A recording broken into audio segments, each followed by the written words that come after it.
Bienvenue chez Automobile de l'Est. Aujourd'hui, je vous présente la dernière arrivée, une petite Hyundai i30N, donc la 275 chevaux. C'est un modèle de 2018. Elle a 73 000 km. C'est le moteur 4 cylindres turbo. Et donc, sous ces 275 chevaux se cache aussi une petite particularité, puisque celle-ci, c'est une 109 décibels. Donc, d'origine, elle sort 109 dB. Il y a différents modèles. Celle-ci fait vraiment un très beau bruit d'origine. Ce que je vous propose, c'est pas de la découvrir parce que maintenant on a fait pas mal de i30, mais c'est déjà de faire le tour de la voiture esthétique pour voir s'il y a des petits défauts, des petites choses ou ce qui va être fait dessus. Après, on va checker tout ce qui est frein, plaquettes de frein, jantes, pneus, et on finira par l'intérieur. Et du coup, on va faire le tour des options, mais aussi on va regarder l'état des sièges et ainsi de suite. Allez, c'est parti. Une fois n'est pas coutume, on va commencer par le bloc moteur. Donc, comme ça, vous pouvez checker un peu la baie moteur. Donc, la voiture n'a pas été nettoyée, là elle est dans son jus, comme on dit. Donc, pas de traces d'huile, pas de perte de liquide. Donc, de toute façon, c'est plutôt un bloc fiable. Le gros défaut sur les i30N, c'est pas systématique, c'est plutôt un problème de synchro sur la boîte au niveau du troisième, entre la 2 et la 3. Donc voilà, c'est connu on vous dit qu'elle n'est pas préparée. Hop. Elle est vraiment dégueulasse. Donc ça, bien sûr, quand le véhicule est vendu, on fait la livraison, toute la baie moteur est nettoyée à la main. Après, produits plastiques et tout, sur les plastiques où on peut. Mais sinon, c'est petits pinceaux produits et petits jets d'eau. Et pour qu'elle soit nickel, on fait aussi les intérieurs de capot, ce genre de choses là. Mais là, c'est vraiment pour vous montrer la mécanique. Et il n'y a pas mieux que de le voir avant préparation, parce que du coup, comme ça, on voit qu'il est sain. C'est souvent un bloc nettoyé, du coup, on ne peut pas savoir. Allez, c'est parti, on va checker toute la carrosserie. On commence par la face avant. Donc là, en plus, c'est une voiture noire. En général, les voitures noires, un petit gravier et c'est l'éclat. Ah bah voilà, ça commence tout de suite. Le bas d'aile. Alors, c'est toujours pareil. Forcément, je me colle le nez dessus à 1 mètre. On le voit pas. Ça, on va sûrement mettre une petite retouche. Ça se verra quasiment plus. Mais là, comme on fait le tour avant, je préfère tout montrer. Ça évite les mauvaises surprises.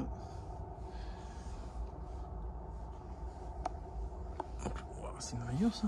Ah non, c'est une toile d'araignée. Ok, enfin, c'est un fil d'araignée, pardon. Ok. Non, pour une caisse noire qui a plus de 70 000 bornes, c'est plutôt pas mal. Pas mal de saleté, des petits impacts, des micro-impacts, forcément. La face avant, c'est ce qui prend le plus cher. Les optiques sont propres. Le pare-choc qui est pas vilain. Après, voilà, les petits... Alors, elle est très sale. Et vraiment, franchement, en général, sur une voiture noire, il y a plus de dégâts. Là, c'est plutôt pas mal. Ouais, franchement, c'est pas déconnant.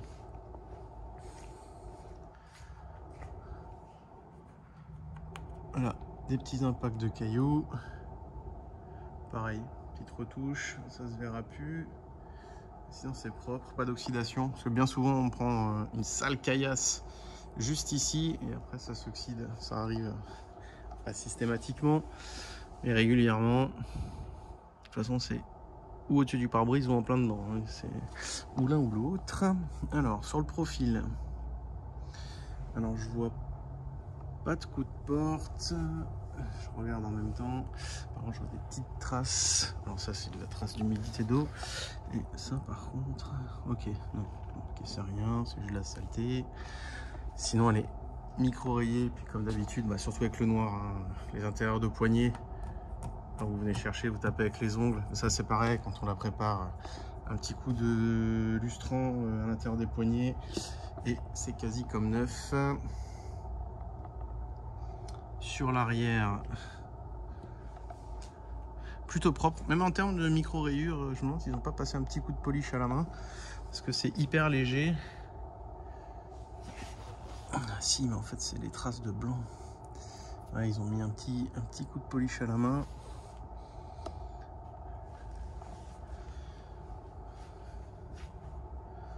Ah oui, bah oui, c'est ça. C'est des traces de polish. En tout cas, ça n'a pas été fait à la machine, ça se voit tout de suite. On a une légère rayure. Avec le reflet juste ici. Ça, je devrais pouvoir le sortir avec la machine. Ici, pareil. Je sais pas si ça se voit. C'est de l'ultra léger. Hein. C'est vraiment... Je cherche le détail, quoi.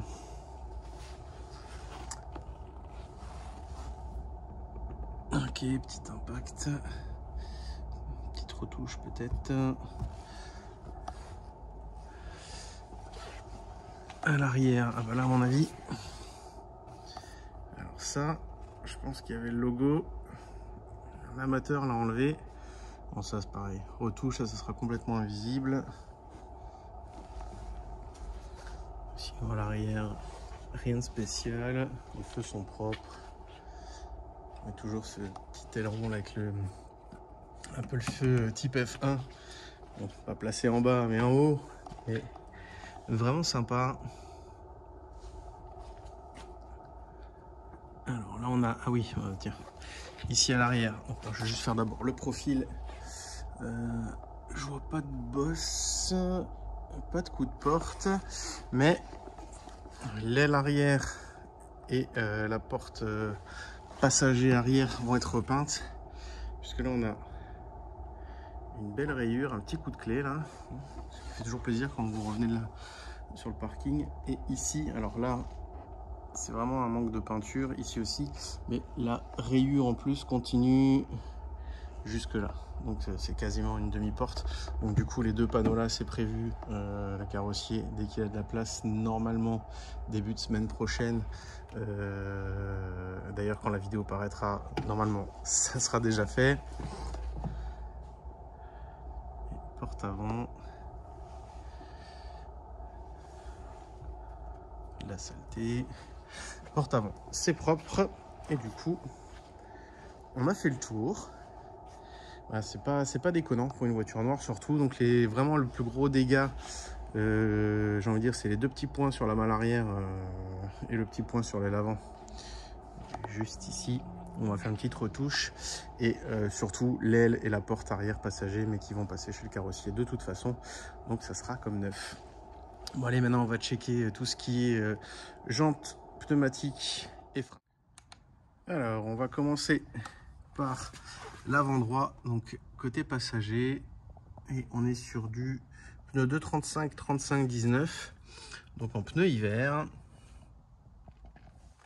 C'est du Kumho Winter Raft, donc oui forcément c'est du pneu hiver. Et puis là vous avez le petit flocon. On va faire le bord de jante. Donc là ça m'étonne pas trop qu'elles soient un peu abîmées, parce que si elles étaient utilisées en jante hiver, forcément il y a plus de dégâts, ça peut glisser l'hiver. Au niveau des freins, on est bon. Ils sont pas neufs, mais ils sont au-delà de 50%.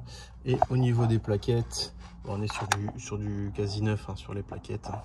On est vraiment pas mal. Et en termes d'usure sur le pneu hiver,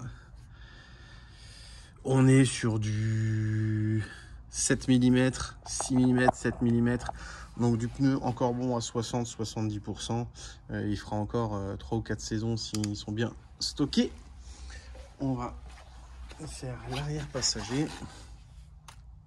Et donc là on a la jante qu'on peut manger ici. Là aussi un petit coup. Les freins, on va les faire de l'autre côté. Alors par contre, voilà, très sale. Hein. Les freins, on va les faire de l'autre côté. Les mêmes pneus à l'arrière. Là par contre, le pneu est quasi neuf. On est sur du 8-9 mm, donc quasi neuf. Donc à l'arrière de l'autre côté, ça va être pareil. Donc là, la jante est propre. C'est pas déconnant. Au niveau des disques de frein, on est sur une usure de 20%, je dirais. On va dire 20-30% pour être large. Les plaquettes, c'est comme à l'avant. on est sur du 70-80%, donc du 20-30% d'usure. Hein. Donc il y a vraiment de quoi faire. Si je dis pas de bêtises, en plus la voiture sort de révision. C'est peut-être les plaquettes, c'est pour ça qu'elles sont quasi neuves. Au niveau de la jante avant conducteur, je vois rien de spécial. Les disques, c'est les mêmes. Bon, l'étrier un petit peu perdu de son éclat rouge. Faudrait que je vois si s'il me reste du rouge pour faire une petite retouche. Du rouge thermique, bien entendu. Si vous mettez une bombe simple, c'est mort, ça va pas tenir. J'en avais, est-ce que j'en ai encore? Faudra que je regarde. Et sur les pneus, c'est pareil que de l'autre côté, donc on est plutôt pas mal. Si jamais j'ai des jantes, on va allumer la lumière. J'ai des jantes, donc dans mes jantes j'ai regardé tout ce que j'avais. J'ai encore des jantes origine, mais c'est en pneu hiver. Et ceci tire un petit peu plus la gueule, mais j'ai ces jantes là. En plus elles sont noires, donc c'est parfait sur la caisse noire. J'ai ces jantes là, donc ils sont en même dimension, mais de toute façon c'est pour la Hyundai i30, c'est pour ce modèle là. Il y a les bagues en plastique à l'intérieur qui sont faites pour, et c'est le même anthrax pour la boulonnerie. Du coup j'ai ces jantes là. Là les pneus ont l'air encore bons en termes de profondeur. Par contre ils ont été mal stockés et les pneus sont déformés avec une usure irrégulière. C'est une voiture qui avait un problème de parallélisme, je pense. Ça c'est des jantes que j'ai rachetées et que je peux fournir avec le véhicule sans supplément. Donc j'offre les 4 jantes, il suffira de mettre des pneus été dessus. Faut savoir que rien que les jantes seules font quasiment 1500 balles. Donc voilà, mettez des pneus été dessus. Vous avez un pack été, un pack hiver avec les jantes d'origine. Après, au bon vouloir de chacun, ou garder les jantes origine avec les pneus été et mettre les pneus hiver sur les noirs. Perso, je préfère les jantes noires sur la voiture avec les pneus été et garder ça en hiver. D'ailleurs, si j'ai le temps dans la journée, je vais permuter les roues. Je vais monter les jantes noires dessus et je ferai un petit tour de la voiture avec les jantes noires. Je pense que ça va rendre vachement plus sympa. Bon, allez, maintenant on est parti et on va faire l'intérieur de la voiture. Allez, pour l'intérieur, on va démarrer côté passager et on va démarrer sur le panneau de porte côté passager. Donc là le panneau est nickel. Alors, une espèce de petit croc dans le cuir. Alors c'est marrant parce que c'est pas déchiré, c'est un peu gonflé. Donc, je sais pas, bizarre. En tout cas voilà, ça vous donne une idée de l'échelle avec mon doigt à côté. Alors ouais, c'est vraiment bizarre, on dirait pas du tout que c'est déchiré, c'est comme s'il y avait quelque chose en dessous, comme quand vous prenez une écharde en fait. Voilà. Tableau de bord. Donc il est impeccable.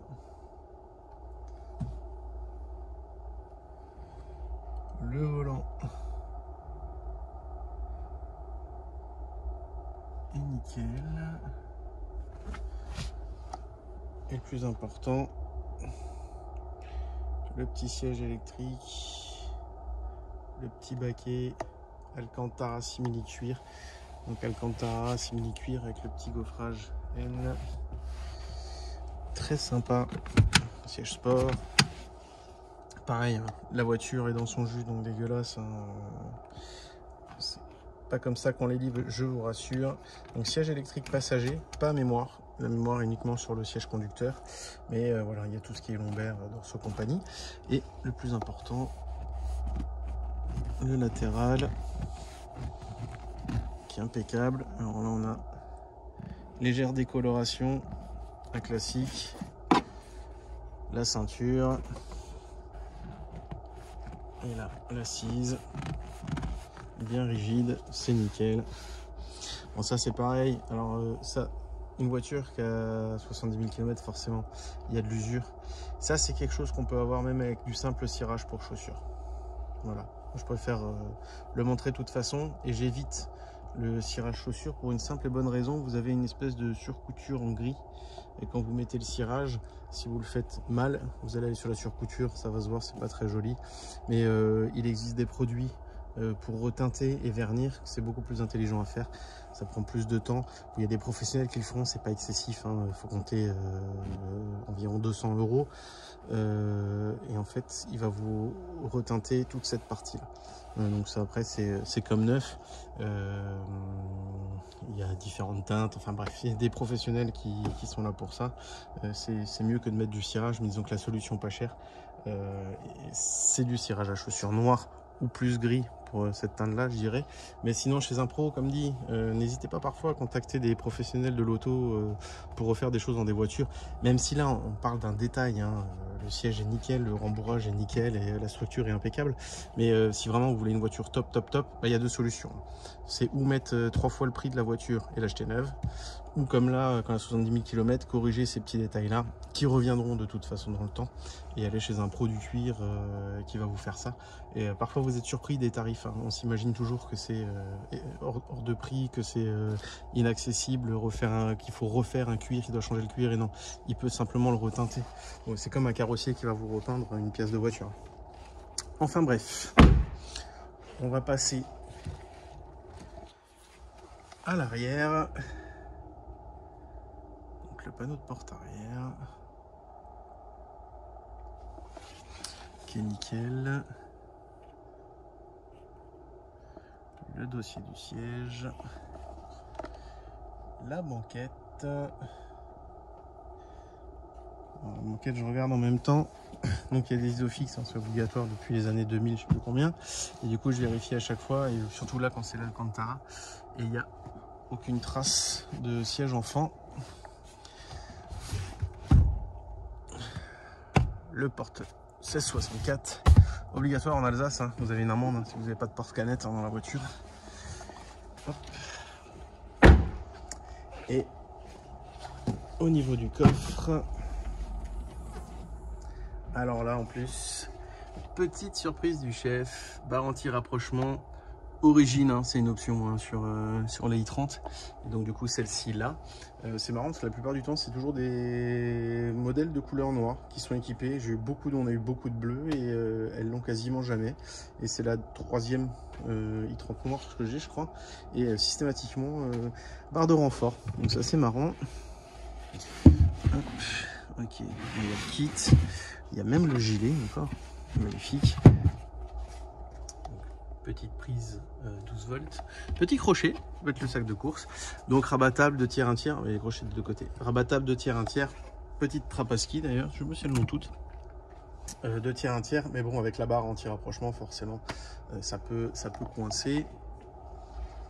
Au niveau du plastique de coffre, alors là c'est vraiment dans le détail, mais une griffure juste ici, celle-ci je peux peut-être même la sortir.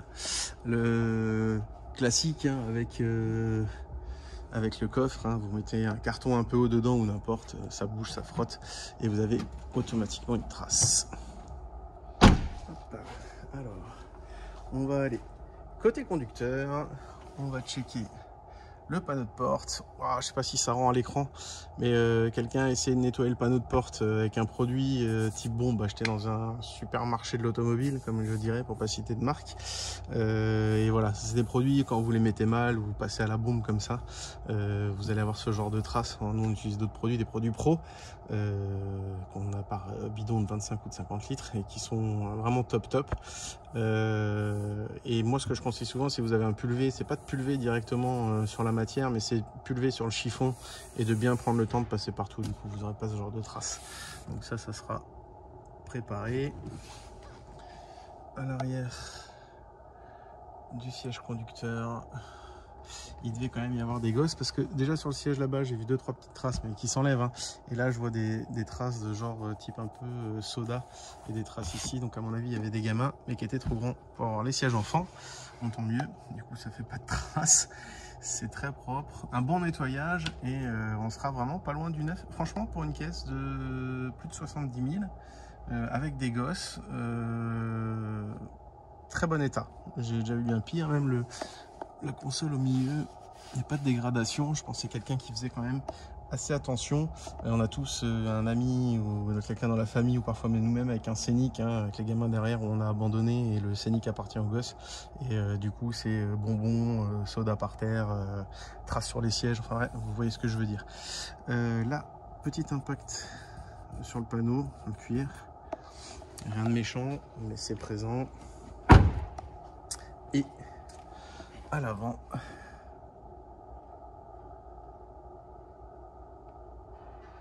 le panneau de porte. Ouais, donc c'était vraiment quelqu'un qui faisait gaffe. C'est très simple puisque 70 000 km, quelqu'un qui fait pas gaffe. Ici, c'est Bagdad. Vous avez plus de cuir que sur la semelle de votre godasse. Et c'est une galère à enlever. Là, c'est vraiment propre. Ils ont fait plutôt gaffe. Après, là, on a des petites traces blanches. Ça, pendant des années, je me suis demandé ce que c'était que ces traces blanches dans les bagnoles. N'ayez pas l'esprit mal tourné. En fait, souvent, c'est de la crème solaire ou des choses comme ça. Et du coup, les gens après posent le poignet ici, ils font pas attention. Ça fait des petites traces. Ça sort. Le top, c'est passé un coup de vinaigre d'abord. Ça sent pas très bon, mais bon, un petit coup de vinaigre dilué et après un produit plastique pour faire revenir le brillant. Et ça sort nickel. Donc, on a siège à mémoire, comme je vous disais, conducteur, mais pas passager. On va faire le tour du siège conducteur.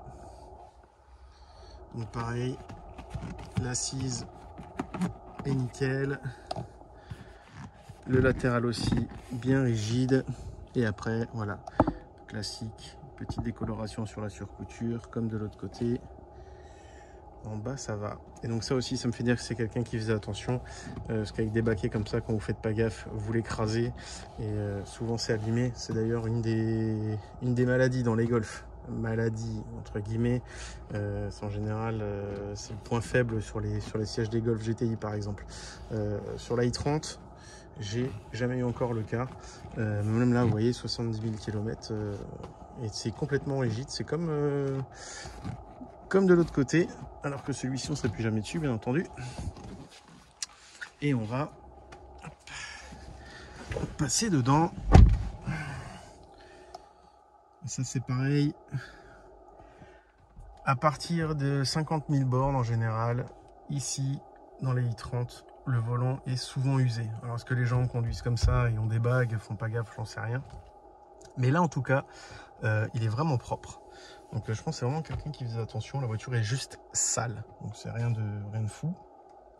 Et on va faire le tour des équipements.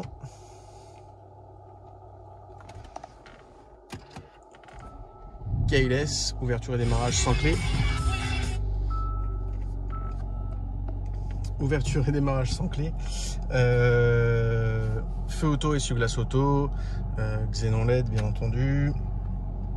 Donc Alcantara simili-cuir avec les sièges sport et à mémoire conducteur juste électrique passager. Là aussi il y a les lombaires et tout ça. Donc là elle finit le cold start là. Hop, elle vient juste de descendre. Voilà, elle se met à 1000. Line assist, régulateur de vitesse, le multimode avec la touche magique qui fait passer en sport. On a siège chauffant, 3 vitesses, conducteur passager, volant chauffant, ESP off, très important, le start and stop pour le couper, les radars avant-arrière plus caméra, clim auto bizone, on peut synchroniser, on a GPS, on peut d'ailleurs avoir en full screen, radio, Bluetooth téléphone, Bluetooth musique, on a, comment on tourne sur le, ah bah, je suis bête, c'est là, on a hop, le menu, on a toutes les infos dedans, les réglages et ainsi de suite, et bien sûr on a le mode N. Je vais peut-être baisser la soufflerie parce que sur le micro du téléphone ça va peut-être s'entendre. Et donc là on a, je l'ai déjà montré dans plein de vidéos, on a tous les paramétrages du N. fait pas dessus là. Mode N. Ah voilà. Et donc là, on a tout. C'est comme je dis à chaque fois, c'est un menu de Gran Turismo pour ceux qui connaissent. On a l'impression de pouvoir upgrade les pièces là, c'est vraiment sympa. Et donc on peut jouer sur tout, puisque bien sûr dans les multimodes qu'on a sur le volant, vous avez les driving modes, donc sport, classique, éco, et on a le mode sport avec et le mode custom. Donc le mode custom, on va pouvoir absolument tout personnaliser dessus. Je vais le remettre en normal. Et donc vous allez vraiment avoir voilà, moteur, réglage régime, LSD. Ok, stabilité dans les virages, le son de l'échappement, la transmission, donc c'est tout ce qui est transmission, et là on a tout ce qui est châssis, donc on peut faire réglage suspension, de la conduite et de l'ESC, donc jusqu'à le couper complètement, ou à le paramétrer pour avoir plus ou moins de récupération par la voiture.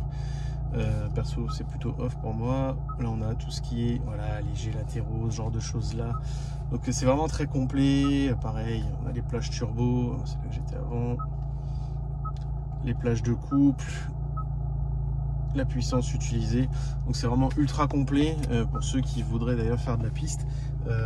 C'est d'ailleurs une super caisse je pense pour la piste, hein, parce que c'est vraiment une bagnole de rallye sur la route, et en plus voilà, il y a vraiment toutes les infos. Il y a d'ailleurs aussi comme sur les je compare toujours au M3 de 46 SMG2, la chauffe qui va s'enlever. Après on va venir sur la zone rouge à 7000, mais la zone orange, donc c'est la chauffe du moteur, donc vous ne pouvez pas pousser la voiture là pour l'instant au-dessus de 6000. Une fois que c'est bon, elle vous la libère et vous pouvez aller au-delà. Et je ne sais pas si on le voit au-dessus des logos du feu, il y a 3 petites barres, c'est un shift light, donc dès que vous arrivez en zone rouge ou en rupture, il va se remplir jusqu'à clignoter, et pour vous dire là mon gars, tu es obligé de passer au rapport supérieur. D'ailleurs en mode custom ou sport, quand vous passez les vitesses supérieures ou inférieures, vous débrayez, vous changez le rapport, elle va mettre un petit coup de gaz comme un double débrayage automatique, très fun, très sympa, surtout que ça fait un bruit phénoménal. Là je vais pas la faire gueuler parce que elle est froide. J'allais dire on le fera une autre fois, maintenant de toute façon vous l'avez vu quand on a fait la vidéo, qu'on la filme de l'extérieur, quand on roule, et encore on tape pas dedans, hein, je crois qu'il monte pas au-dessus de 5000, donc ça va jusqu'à 7,5. Ça fait un très beau bruit, il y a des très beaux retours, notamment sur ce modèle là qui est un 109 dB et qui est juste dingue. Ben voilà, je crois qu'on a fait le tour. Je vais aller hop à l'extérieur. Là elle est en mode sport. Là elle bip parce que j'ai la clé en poche, c'est un keyless, donc elle est pas contente. Les feux derrière super jolis je trouve, avec ce petit effet LED, très sympa. Et la signature lumineuse avant, donc avec les feux jour LED en bas. Et c'est d'ailleurs du full LED, c'est même pas du xénon, même cela c'est du LED. D'ailleurs, alors ça, gros défaut, le logo a été fait en noir mat. Forcément quand on prend du chrome sur les bords, ça reste chrome. Après avoir un petit ponçage et un noir brillant, moi c'est ce que je ferais, ou alors remettre un logo chrome. C'est les goûts et les couleurs. Perso j'aime bien en noir. Je vais juste voir si... Ah bah là, j'avais pas vu, mais elle a la lecture des panneaux et elle a les pleins feux auto aussi. Donc voilà, elle fait les pleins feux auto tout seul. Voilà, je vais m'arrêter là parce que c'est une caisse que j'adore, je pourrais en parler des heures. Elle est juste terrible, moi je suis tombé amoureux en la conduisant. C'est vraiment une super bagnole. Je pensais pas dire ça d'une Hyundai un jour, hein, pour ceux qui ont conduit les premières Hyundai, notamment la Getz ou ce genre de choses là quand c'est sorti en France. C'est un fossé, hein, les bagnoles n'ont plus rien à voir. Donc voilà, je vous laisse ici, n'hésitez pas à mettre un petit pouce bleu, un petit like, un petit commentaire si possible positif. Oh, elle est vraiment pas contente, hein. Elle veut sûrement aller sur la route. On va aller faire un tour avec. Donc je vais d'abord lui monter les jantes. Je vais faire un petit tour. Je vais vous filmer juste avec les jantes. Mais je vous laisse ici. Voilà. C'était Jérémy. J'espère que ça vous a plu. N'hésitez pas à vous abonner. Et je vous dis à bientôt pour la prochaine. Et donc, l'aile arrière et la porte qui est abîmée ont été refaits. Juste nickel.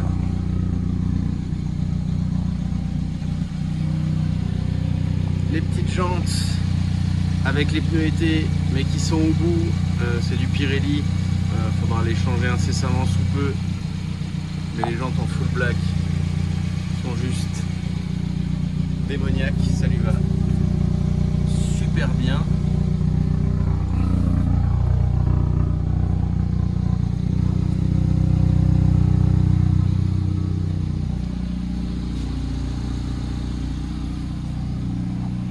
Sacrée gueule, et le petit logo à l'avant qui a été repeint aussi entièrement, plus de traces de chrome. En fait la peinture qu'il y avait dessus c'était les peintures plasti machin, et donc ça permet de peindre sans démonter, mais voilà, ça part avec le temps, c'est une saloperie. Et du coup là, peint et verni, normalement ça bougera plus. Quand même beaucoup plus sympa en full black.